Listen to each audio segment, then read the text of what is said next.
Good morning friends, I am advocate Amit Kumar Gupta. अपने income tax के cases की सीरीज़ में आज जो मैं केस आप लोगों के सामने डिस्कस करने जा रहा हूँ उस केस का नाम है Commissioner of Income Tax versus SL Limited. ये केस 23 जुलाई 2020 को डिसाइड हुआ और केस 429 ITR पेज नंबर 36 पे रिपोर्ट हुआ। इस केस के तथ्य इस तरीके से हैं। इस केस में सब्सिडरी कंपनी ने होल्डिंग कंपनी को 3 करोड़ रुपए का लोन दिया। जब होल्डिंग कंपनी की असेसमेंट हो रही थी तो असेसिंग ऑफिसर साहब ने ये कहा कि ये डीम डिविडेंड के दायरे में आता है क्योंकि शेयर होल्डिंग जो है वो करीबन 96% के करीब थी। ये लोन जो है वो सब्सिडरी कंपनी के द्वारा होल्डिंग कंपनी को इसलिए दिया गया था कि होल्डिंग कंपनी ने सब्सिडरी कंपनी की कोई गारंटी देनी थी, इसलिए सब्सिडरी कंपनी ने होल्डिंग कंपनी को ये लोन दिया। इस लोन पर होल्डिंग कंपनी ने जो रेट ऑफ इंटरेस्ट था वो भी सब्सिडरी कंपनी को दिया और ये जो रेट था ये बैंक रेट से 1% ज़्यादा था। केस के फैक्ट से ये पता चलता था कि ये केस जो है वो प्रॉपर एक बिजनेस पर्पस के लिए लोन दिया गया है। बाद में जब 2004-2005 की असेसमेंट हो रही थी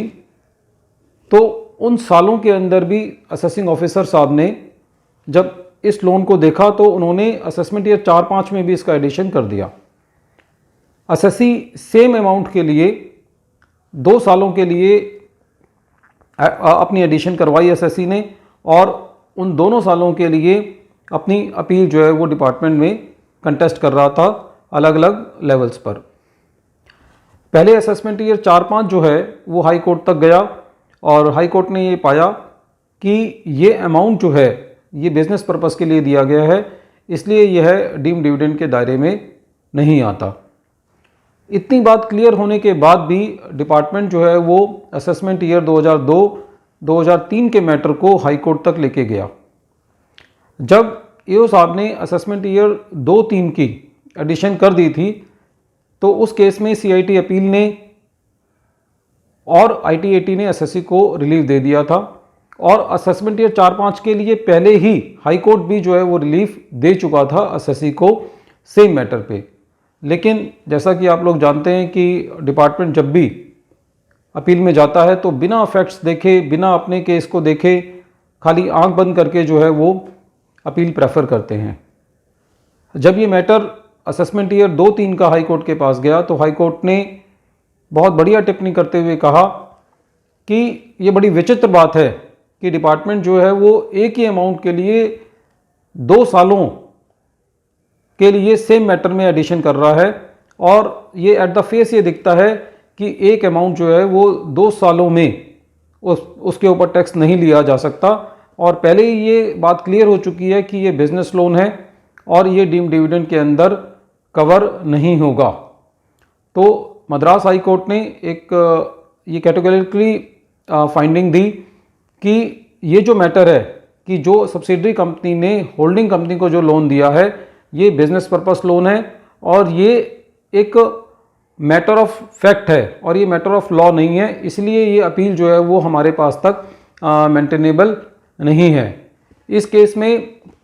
मद्रास हाई कोर्ट ने कहीं ना कहीं अपनी ये रुष्टता शो करी कि डिपार्टमेंट जो है वो अननेसेसरी लिटिगेशन में पड़ता है और एसएससी को जो है वो काफ़ी परेशानी झेलनी पड़ती है डिपार्टमेंट की उदासीनता की वजह से, क्योंकि डिपार्टमेंट बिना फैक्ट्स को देखे, बिना सेम एसएससी के केस में मतलब ये भी नहीं देखते कि पहले ही हाई कोर्ट ने रिलीफ दिया हुआ है और उसके बावजूद सेम मैटर पे सेम एसएससी के केस में अपील्स दायर करते हैं, जिसकी वजह से डिपार्टमेंट का भी और हाई कोर्ट का भी समय जो है वो ज़ाहिर होता है। तो फ्रेंड्स, हमें इस केस से एक कंक्लूज़न ये निकल के आता है कि जहाँ पे बिजनेस पर्पस के लिए लोन दिया हुआ होता है वहाँ पे सेक्शन 2 सबसेक्शन 22 क्लॉज E के दायरे में वो लोन नहीं आते और उन पे डीम डिविडेंड नहीं लगता। Friends, I hope that you people like my deliberation on the various income tax cases. I once again appeal you to subscribe my channel and press the bell icon so that you can get the notifications for the new videos. Thank you friends.